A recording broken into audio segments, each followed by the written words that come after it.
watch out, that your skin can bring you so much pain. Now I hear you say, you got the best of both ways. Won't you come and take a walk in my shoes and tell me if you take my place? Undercover of my skin, I've heard all your names. If it's all the same, I'll keep on walking. New Balance's Fresh Foam X version 12 range represents a revolutionary advancement in the material that cushions the high-impact foot strikes that occur on roads, tracks, courts, and fields everywhere. Informed by 3D motion captured pressure mapping and force application data gathered from real athletes, Fresh Foam is softness quantified. So here we are, Nitta, me and you today. We lost Tommy.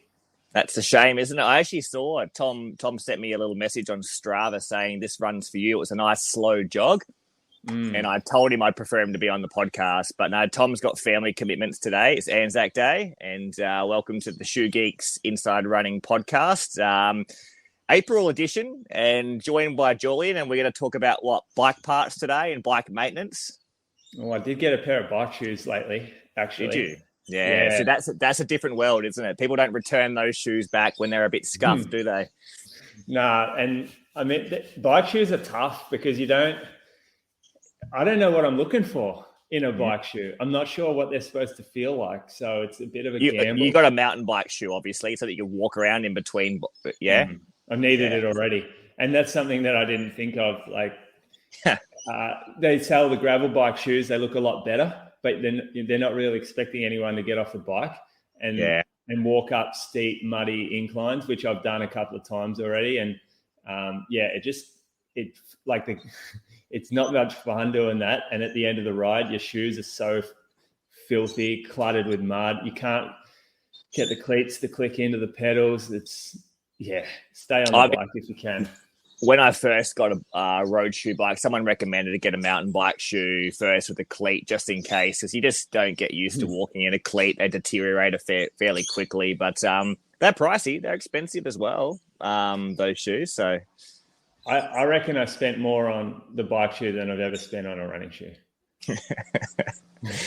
Actually, I know I did. Yeah. Well, I got a question for you, because you're working on the shop now. You're not running much as well.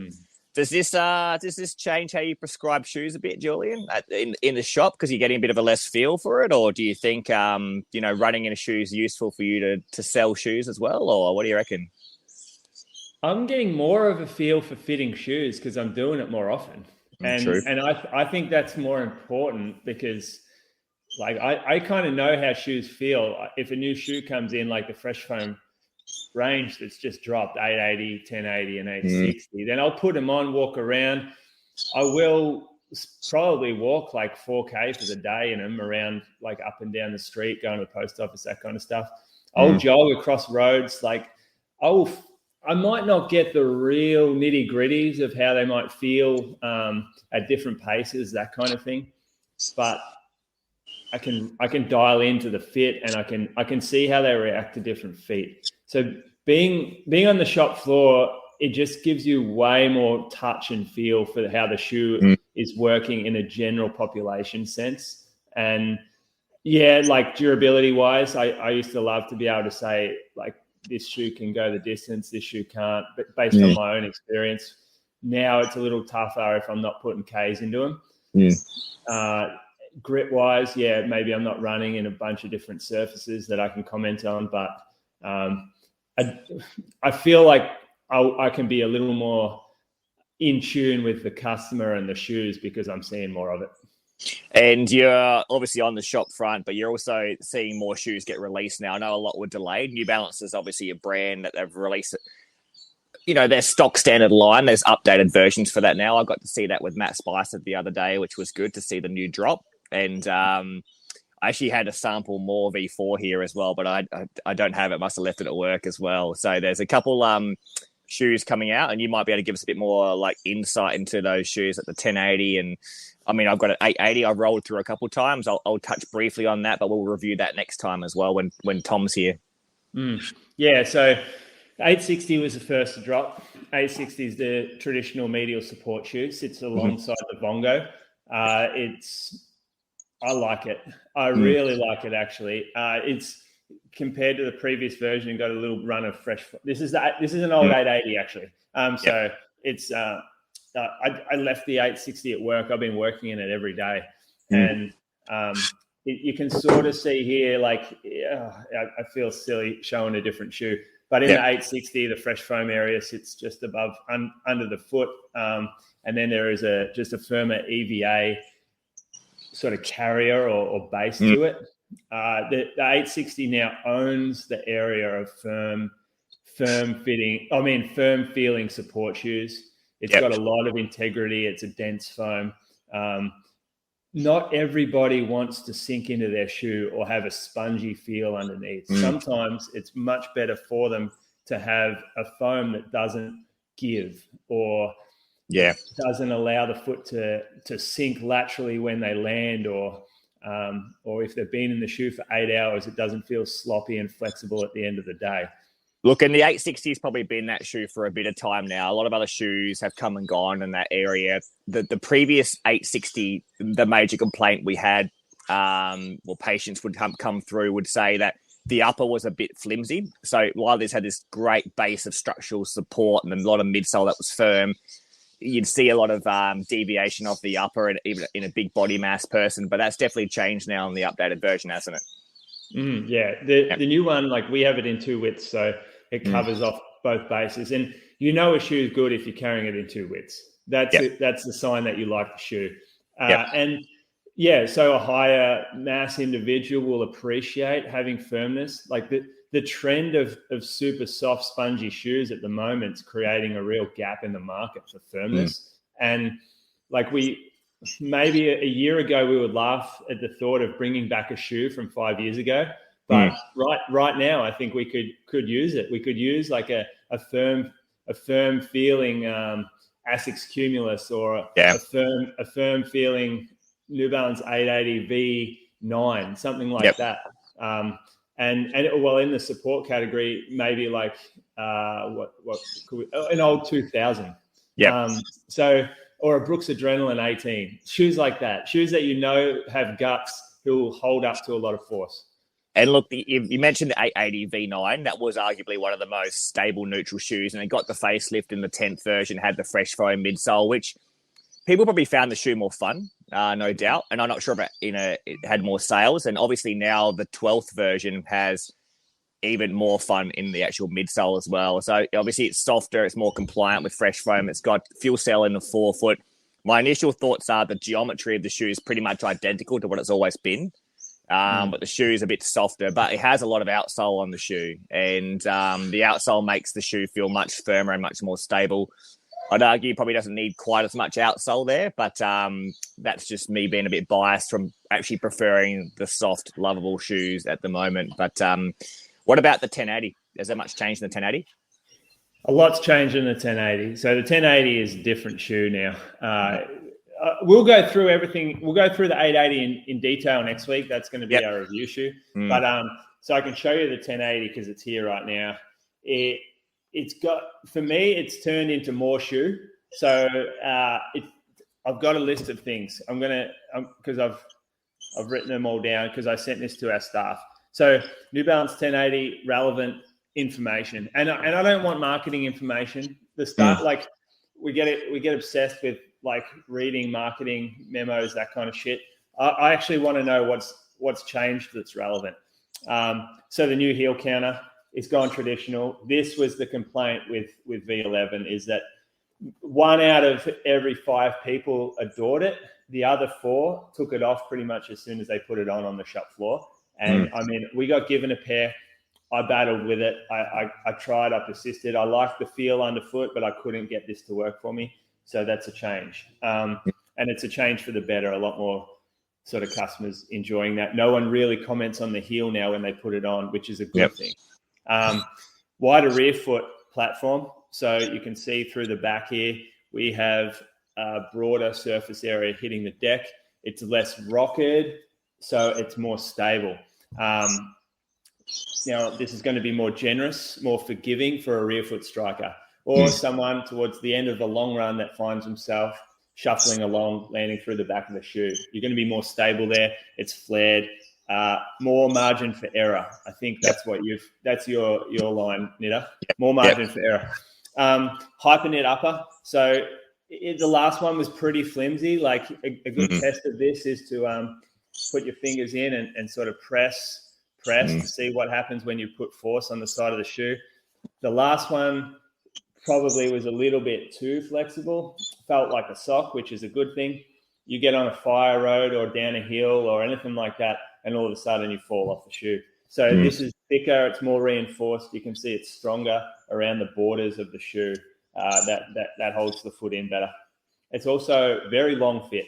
So the one thing to keep in mind is like we're noticing most people actually going down a half size in this shoe. And look, the 880 is almost the opposite, to be honest. It runs a little bit short. Yeah, that's right. So 880 runs the same fit as the last one, which was half a size shorter. So we got to be aware now. Like you could be you could be a 9 in this and a 10 in the 880, and all of a sudden you skip a whole half size. Yeah, this is a retail purchase. You don't go online for these ones. The room for error between the models is there. Yeah, you're right. This is a good one for us. We love it when this happens because it makes us more relevant. Thicker outer sole, like you mentioned, on the 880. The 1080's got it too. Durability. Might feel a little slappier. Adds a bit of weight to the shoe, but you're getting a bit more of a workhorse, a bit more of a tank there. So this is the relevant stuff.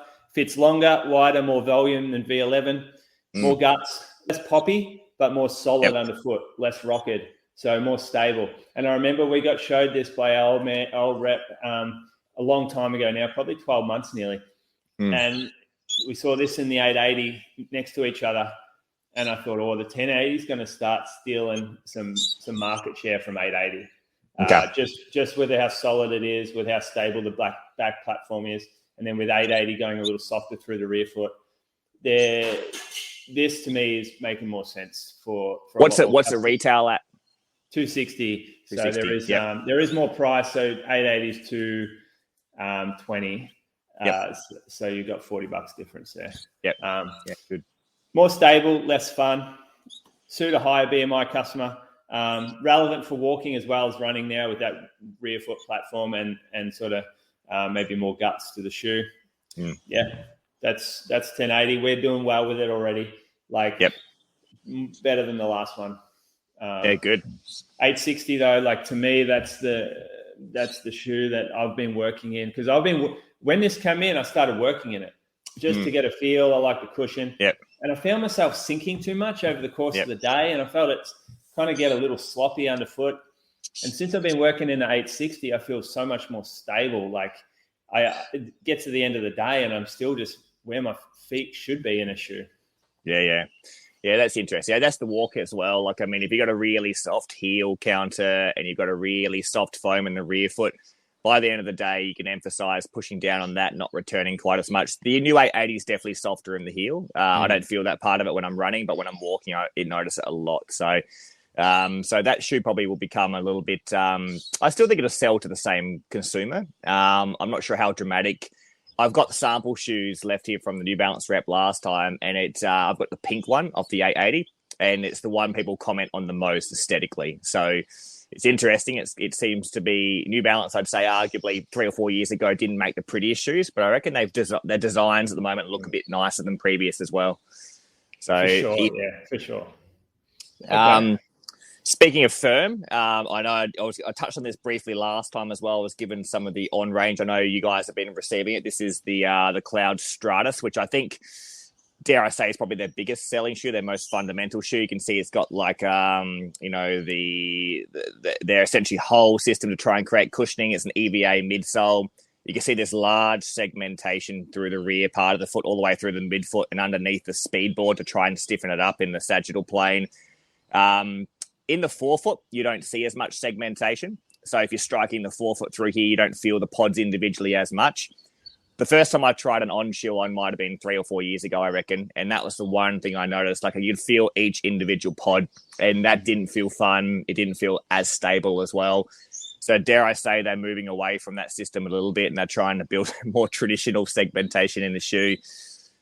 This shoe, however, is a bit firm. So higher BMI. The surface area is relatively large in the forefoot, a bit narrow in the midfoot.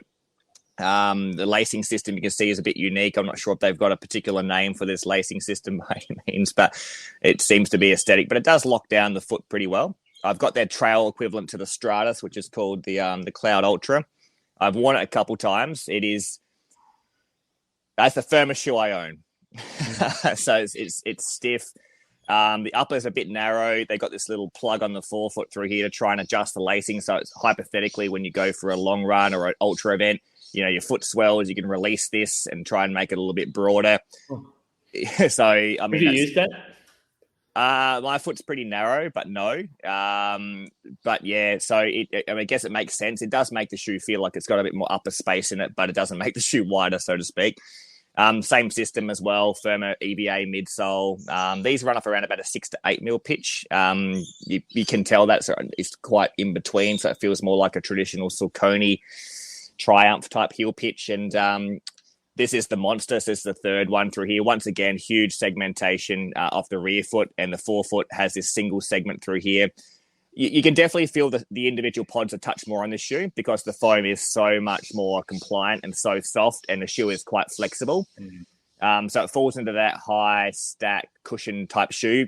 The midsole walls are quite high. It looks dramatically high off the ground, but you are sitting probably around about 1/3 of the way down. So you're actually not that high off the ground. I actually don't know the stats on the full stack height, but aesthetically it looks higher than what it truly is.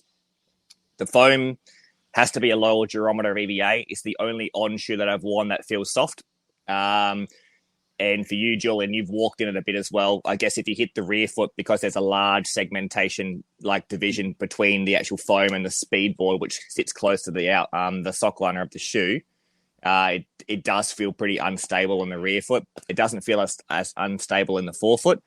The uppers of all these shoes, dare I say, from On, are really comfortable and quite nice, and large amount of volume. So they sit quite deep in them. So they essentially will accommodate maybe a slightly thicker foot, maybe not necessarily a wider foot, but just a thicker foot from top to bottom. But have you walked in these much at all? No, not a lot. I just put them on when they came in, and I did feel myself rocking from side to side. Can you just show the shoe again? Is that right? Yeah, that's the Monster. Yeah. So underneath, the way that the pods sit lined up like they do, like 2 rows of them, I found my foot just sort of rocking from side to side on those. I'd sink in the lateral pods, and then I'd sort of sink in the medial pods, and I couldn't find like a stable position. So yeah, I got those once my knee was sore, so I couldn't run in them. But I like to feel grounded. I don't. Yeah, I like that. Yeah, you don't feel the ground as much in this, full stop. But you don't have as much surface area. Most of the surface area has been removed via the segmentation. In the forefoot, much more stable. So I found this enjoyable on my toes. It's the way I run. And I mean, I don't run on my heel. Walking in the shoe does feel unstable, but it is their most enjoyable foam. This is their funnest shoe by far, unless you've got a higher body mass, and then maybe the Stratus ends up becoming a slightly more comfortable shoe for them. But this is their sort of stable neutral, so to speak. They do talk about support and not support. Their systems of support and On are very differently defined to other brands in terms of they don't really discuss, geometry of surface area in the base of the foot and postings. It's just more or less where the upper's got a better lockdown potentially on it. Maybe the pod has a bit more surface area, less segmentation. But I've been wearing these probably for easy runs and long runs, no faster running shoes. And besides that, 880 I've gone for a couple runs in. I'll review that next week. They've actually been more enjoyable to run in than they have been to walk in. So I don't think I'll ever wear that shoe out with the amount of outsole. And other than that, the only other new shoe that we have in the household is, I think we sort of talked about it last time, but Zara's a bit older. She's size 8 now in kids' shoes. So this is the kids' Nike. the Nike Free RN, and the shoe's really compliant. There is like a big wall. It looks like you're standing on a lot of shoe, but you're not. It's mainly aesthetic. You're basically sitting on a sock liner on rubber, so it's low to the ground. The shoe bends in and out, and most importantly, it is relatively anatomical fit as well. So, so for kids, it's quite good. She's super stable in it. You can see she hits the ground quite hard in the shoe, and it grips, and so that's what my daughter's running around in. What's Pia wearing at the moment? Well, nothing, because she doesn't walk. And I had a pair of those exact shoes for her, but she's already grown out of them without ever putting them on. So that was my question for you. When did the baby start walking? When do you buy them shoes? Zara was pretty delayed. Like, I mean, she didn't start walking until about 14 months. She was a big girl, so she couldn't hold herself up for like 13 months. I don't know. We put shoes on her aesthetically at around about 11 months or so, but there's probably no rhyme and reason for putting shoes on kids. We went to the park like 2 days ago, and there was a family. They were obviously enthusiastic CrossFitters and had a lot of Under Armour gear on. And their young daughter was about the same age as Zara, and she's running around on the Crusher Dust and the Bark Chips with no shoes at all. And she's getting she had something stuck in her foot. She lost it. So, I mean, your shoes are protection for kids, right? And they need to fit well. They're the two criteria: fit well and protect the foot. And if it looks as good as this, fantastic. But they need to be comfortable in it. But Zara wears these little Adipas, and she wears these, and she started wearing the Adipas when she was 14 months. She transitioned into the foam probably about 2 months later, and the transition was pretty flawless. I don't think the design was much different. It may have felt softer with the sock liner.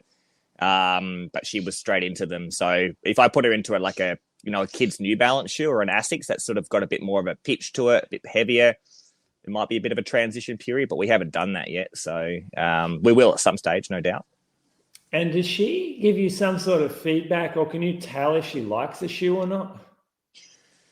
I mean, she's a young girl. She she looks at herself in the mirror, and she likes her clothes now, which is good. And when it comes to shoes, Dad doesn't, obviously. Dad doesn't. No, Dad doesn't.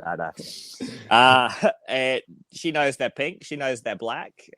She likes both those colors right now. So, I mean, the feedback is she runs around with no shoes on.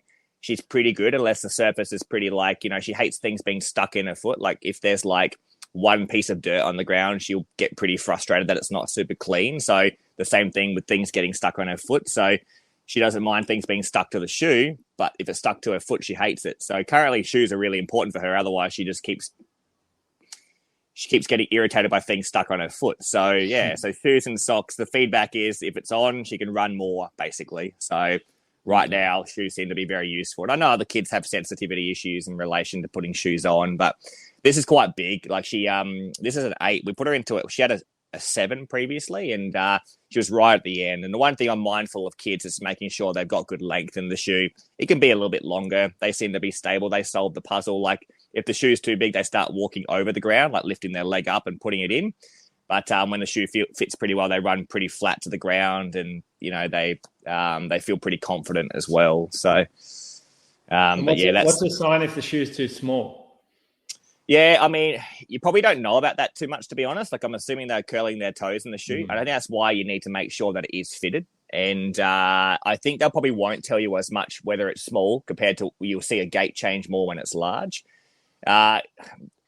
Zara she's never had a small shoe, so I can't tell you any signs. But I'm assuming that maybe as the day goes on, she might get a bit annoyed. You might see their toenails start to have like a little bit of disruption or a little bit of, lifting of the nail and things like that. But once again, that could be for other reasons as well. So you're literally putting your thumb on the inside of the shoe, and they're wiggling their toes. You're making sure it's got enough space there for them to move. And I remember reading that paper a while back saying the biggest risk factor for kids developing hallux valgus or the bunion angle was literally the size, the length in the shoe. And I mean, the length in the shoe is so important, even as an adult. Like I am struggling a little bit with the 880 right now, nothing to do with the actual geometry of the shoe, but it does run, like I've been a 10 US and most, I was sent a 10 US, which is what I would send me as well, but it runs short. And so it influences your comfort for me substantially when I go for a run. So I don't want to hit the end of the shoe, but I am. So I need to take that into account when I'm reviewing the shoe. Like, if the shoe doesn't feel perfect, well, the size is a huge factor for that. So I'd argue it's probably realistically, you take away all the other variables for a shoe, it's the main factor. If you got to pick one, and that's where we are in constant battle with a customer around them not concerning themselves with the actual number on the box, and having for that reason, when we come out with our shoes, we'll come out with a collection of shoe boxes. We put them upside down on the ground so that they don't start getting worried about what size we're putting on them. Absolutely. And then if they stand up and I can feel the shoe's too short or it's too long or narrow, I don't mention, I say, how's that feel? And they'll, without knowing the size, if it feels too tight, they say too tight. And then I'll go, all right, let's go up. Yep. And if they knew they were in the size that they had previous, they'd say, oh, that seems okay. It's not too bad. Whereas, so it's a psychological thing as well, thinking that you're in a different size. And it's interesting. I think historically when I picked racing flats as well, I always liked them to be a little bit on the smaller side.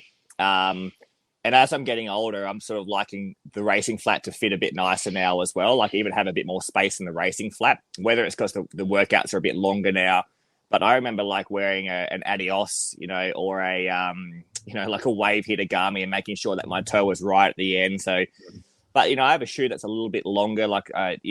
It's I got a half a thumb width there as well. I feel like my stride's nicer. It's longer. I've got, move to be able to shift forward a little bit. And I wonder why that's changed so much, whether it's the actual geometry of the shoe or whether it's just my personal preference now, or whether literally I was that uncomfortable feeling of a racing flat is what you expected it to be like. So I'm sure when you dispense a racing shoe, you sort of give the patient, you give the client a bit more leeway in what they want to feel. Do you advise going a little bit above or a little bit below, or you just let them to self-select the sizing for or feel for a racing flat compared to a mileage shoe? Well, the lasting on a racing flat takes care of that issue anyway, I think. I don't think you want to change the size or the length of the shoe in any way. You just want to stay with the length that's right for them. And the last of the shoe is narrower, it's shallower. It's going to take care of them feeling tight or locked down. So I still think we go the right length, and these days you look at a Vaporfly from below, from above, there's not a lot of excess volume in that shoe. If you have a bigger foot, that's going to be very locked down. Look, a couple of the jogging shoes now, I'm wearing the Glide Ride 3. Actually, I've worn that a fair bit for easy runs recently. And the Glide Ride 2, I had a 10 US. The Glide Ride 3, I've got a 10 US. The upper's knitted now, and the foam's a bit softer under the forefoot. They've got the forefoot blast, but the shoe runs at least half a size shorter than the previous model. And I'm not sure if they've accommodated that because the upper's more compliant. It's more mobile than the previous one was. But my toe's right at the end of the shoe, and you run them next to each other, they do run a little bit shorter, whether it's been a factory change or an error through here. But I'm also wondering, the ASICS Metaspeed Sky Range, I found that to run a little bit short as well. Definitely. And just the curvature of the forefoot, the rocker right at the end, whether the shoe's the same and the rocker gets placed in, it just brings the forefoot back to the rear foot a touch more. Maybe they need to accommodate that in terms of length a little bit as well, because I don't find that in a few of the other models of shoes like the Adidas and the Nike and Saucony performance shoes. But I have found that in the ASICS performance range as well. And I know they're about to release the new Metaspeed Sky. And I know I'll probably get a sample sent to me, which will be, I'm not going to complain about. That's fantastic. But I am worried it's going to be short again. So, well, you are that Glide Ride will be a sample. Because it doesn't release till September, and sometimes I've got a 10. Oh, you mean as in like a sample, as in they might change when they get onto the floor? Yeah. Occasionally that can happen. Okay. Look, I'm not sure if it does or not. It depends at what part of the production phase you've got that 10 from. So if it's very early, then they can change it. If it's very late, they probably won't. We've often found samples or early production samples just to have some variability in the fit. All right, good. I'm just going to show you one shoe. I have to go get it. I forgot it. That I am going to return to run with. Okay, cool. And while people are here, I'll run them through the Monster a little bit. So the Monster, so the EVA stack at the rear foot's over about 35 to 36 mils. The forefoot's around about 24 to 25. And he's back. There we go. Killed the time, Julian. Yeah, I know. This is the Ultra Mont Blanc. So, zero drop Ultra. We should do a proper episode on Ultra one day. We won't do it today. Basically, they have two main philosophies or characteristics of their shoe. All their range is zero drop, which means no heel to toe pitch, and they all have these anatomical shaped toe boxes where we're narrower at the rear foot, and then we broaden through the forefoot. So it's shaped more like a foot. Now, this is their performance trail shoe. It's got a decent stack height. It's got some rigidity through the shoe, because if I went to a zero drop shoe with a lot of flexibility, my Achilles would remind me that I'm 36 years old with Achilles issues. But zero drop with stiffness and a bit of rocker helps to unload Achilles for me anyway. And so I feel like coming back, this could be a perfect opportunity to at least try little things to put less load through the knee.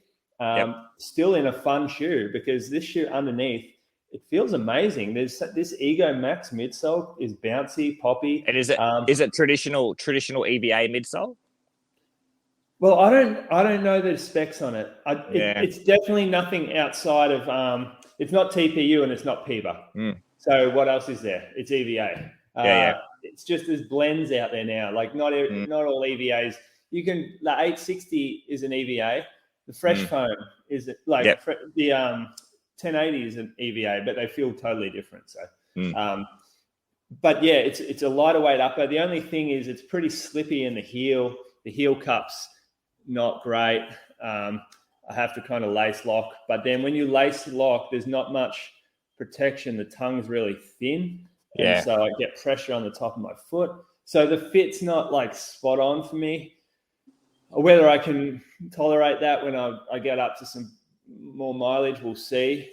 This Vibram's got this tiny little Vibram light base, sort of like it's shallow, sticky outer sole. It's not like heavily lugged, so it handles dirt like more hard pack stuff a lot better. We'll handle some mud. You're going with the idea that taking the pitch out the shoe might reduce a bit of knee loading on return. I'm clutching. Who knows? Who knows? I mean, the theory's there. And so I just have to put it into practice, maybe. Well, it makes sense. Like I reckon I had a bit of ITB maybe 6 or 7 years ago, and the shoe that I ended up like jogging in most of the time was remember the Kinvara, Saucony Kinvara. It ran off 4 mils, and it definitely loaded calves and ankle a lot more perceptually. So, and that actually your shoe's a bit sort of lower pitch. I was taking a few more steps when I was running, so it forced a higher cadence rate without me having to like consciously make the change. So that does look like a nice shoe, though. Our friend Matt here has got those shoes. He said he's put them on and feel pretty good. They could be almost a racing shoe, you reckon? Or they could be a trail racing shoe. Yeah. But there's not a lot in that ballpark. Yeah. And so, this shoe's coming out actually with BOA lacing. Later in the year. I think there's two. Yeah. There's a BOA dial down at the forefoot, and there's a dial up at it looks so cool. Like a hybrid cycling shoe, mate. Oh, so the cycling shoe I got was like a Physic or something. And it has a BOA on it. Oh, it's a dream. Yeah, it does make it feel much easier as well. And you get to the bottom of the hill, segment time, course record, baby. Crank that up and just go. I saw you're on the board. It's not as easy getting a segment on a board in a cycling. You didn't get a segment, but you're on the board for one of them. But it is mountain biking, so there's not many people out there, surely. There's shitloads. We're in gravel capital of the world down here. And the problem is, though, motorcyclists been on Strava with their GPS or something, and then e-bikes. it's a mess out here. It's a wild world. It's a jungle in the bike world. I'll be flagging a lot of people later this Arvo, dedicate a good hour, just sit down, flag like 50 people. So what shoes are you going to get back into when you're probably about 4 or 5 weeks away, or 2 or 3 weeks away, maybe? I reckon I'm a week now, a week to 2 weeks. I'm going to come back with this. I'm going to jog on light dirt paths. We're going to go super simple. Yep. We'll see how we go. 2 weeks later, 100K, we'll put some bigger shoes on. Do you think maybe you'll go back to a bit more of a traditional racing flat for the earlier workouts, or? Nah, no way. I can't even buy them anymore. I've thrown them all out. You can't buy them. It's true. I was really excited. I reckon maybe 5 months ago, I was talking about the Takumi Sen 8.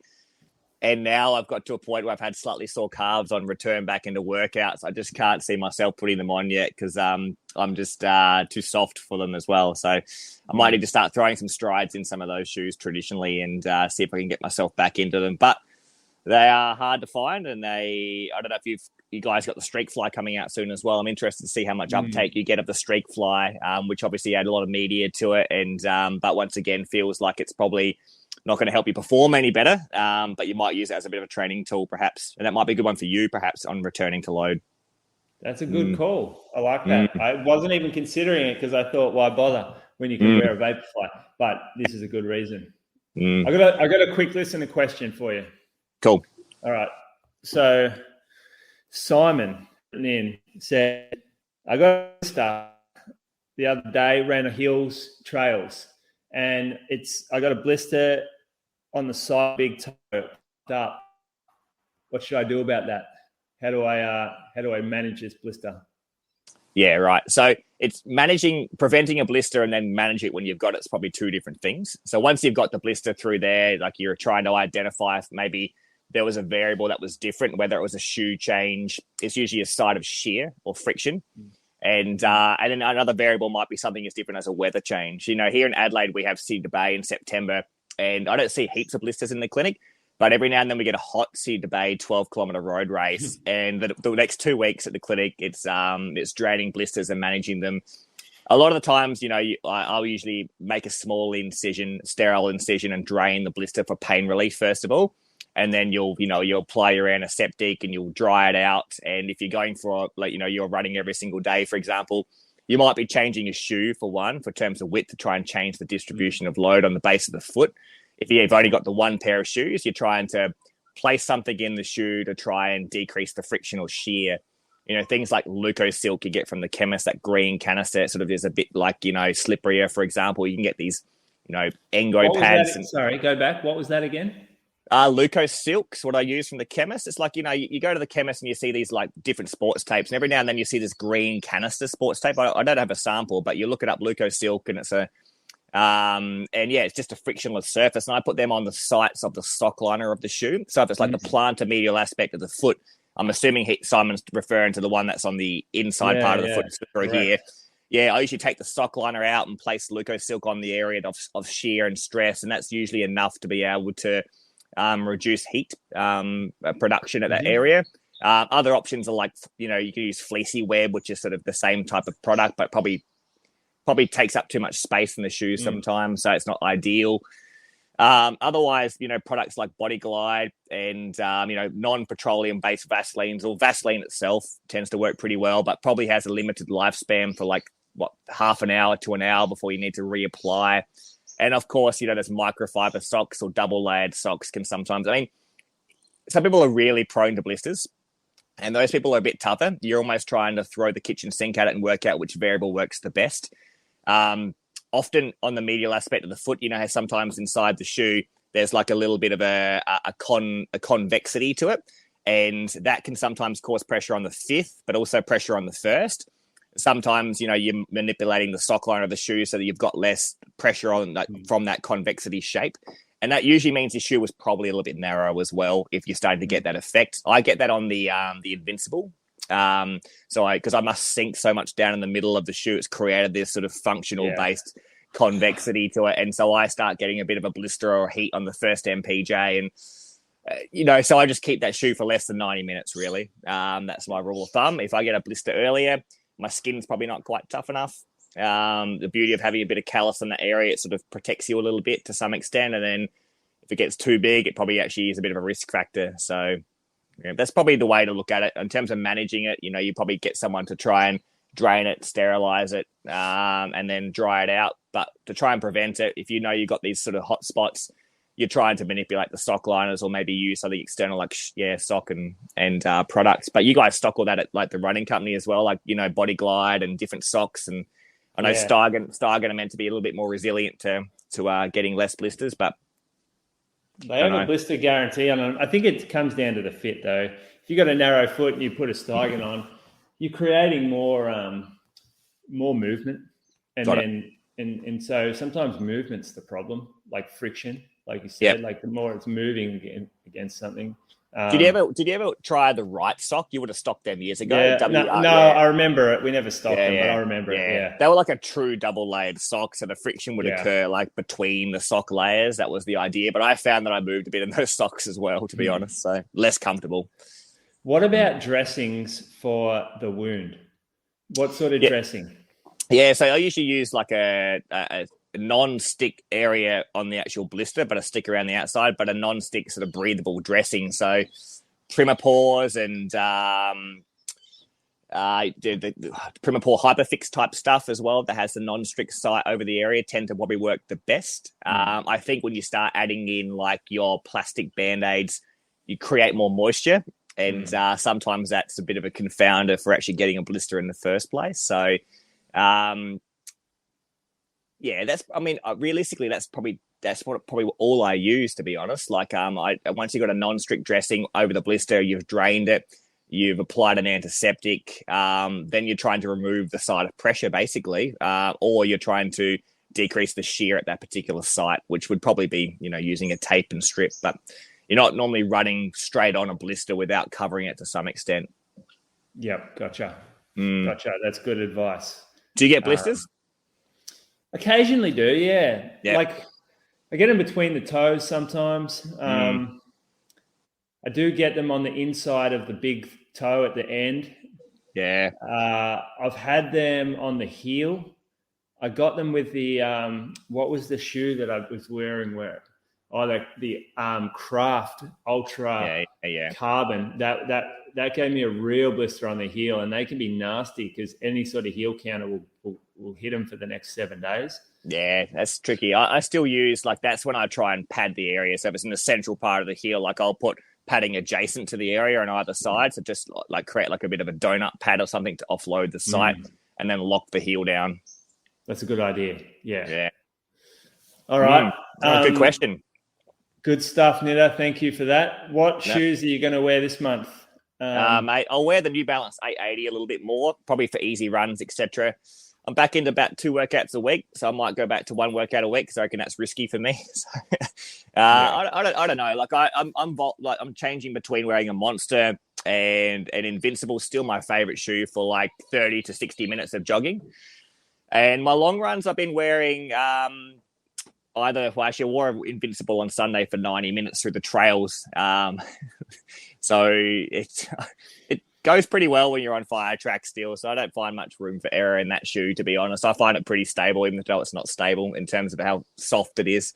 I'm keen to try maybe the Structure Triax in the future, like a slightly more stable shoe. I'm getting a bit longer now. The Triax term, both you and Tom continue to use that term. They got rid of that a long time ago. The structure. You old the Nike fuckers. Structure. Yeah. The Nike Structure. But that's pretty much it. Like I'll wear the Ons a little bit more and I'll rotate between my other mileage shoes, which is still a Nova Blast, a pretty fundamental shoe, the second version. I think the third version comes out in the next couple of months as well, maybe November-ish or September. So I'm keen to try that. It looks like they just made the foam stack a bit higher. That might be it, which it's pretty high already. So I'm interested to see why they're going higher again. But and then I'll probably sit and wait for, you said the Triumph 20 is a nice shoe. Is that right? No, sorry, the 19 is the current version. You have a lot of guys in your group wearing the 19. Is that right? Heaps. It's been an absolute, like it's a total sleeper in the store. And now, like being on the floor more, I bring it out more often, and we are winning with that shoe. Like, so when they first released their one with Power Run, I don't know what version it was. It might have been the 4th or the 5th version. I haven't worn it since then, which might be close to 3 to 4 years now. So it got heavy. It got heavy, and it got sluggish, and then it's come back. They've worked out how to get the shoe lighter, and it's very durable. Like, I like it. Yeah, but I need a new Invincible. I reckon it's done about 600 Ks. I reckon it's pretty flat in the forefoot. Doesn't feel flat because it's so soft compared to other shoes, but I guarantee the best marker for if that shoe's worn out is putting a new one on. Second one comes out soon. Upper change only. Yeah, next few weeks, I reckon. Got it. Yeah, cool. All right. Yep, easy. Well, we'll try and get Tom sorted for the next one. Yeah, well, we should. I mean, he's obviously lost the plot a little. He might. Yeah. He's back running. He's got a mortgage in Sydney. That's tough. Yeah, well, no one forced him to live in Sydney, really. That's true. Yeah. I would have given him a job here, but he never took it. Yeah, I don't think I'd want to work for you. No, fair enough. That's okay. You don't want to be second fiddle, so it's tough. Well, you sitting at home on your balcony where you got 8 people working for you. Actually, I lose Clarkie. Clarkie's gone overseas now, so I've got to work more the next 12 weeks. So, well, there you go. It's life. Yeah. All right, mate. Good chat. New Balance's Fresh Foam X version 12 range represents a revolutionary advancement in the material that cushions the high-impact foot strikes that occur on roads, tracks, courts, and fields everywhere. Informed by 3D motion-captured pressure mapping and force application data from real athletes, Fresh Foam is softness quantified.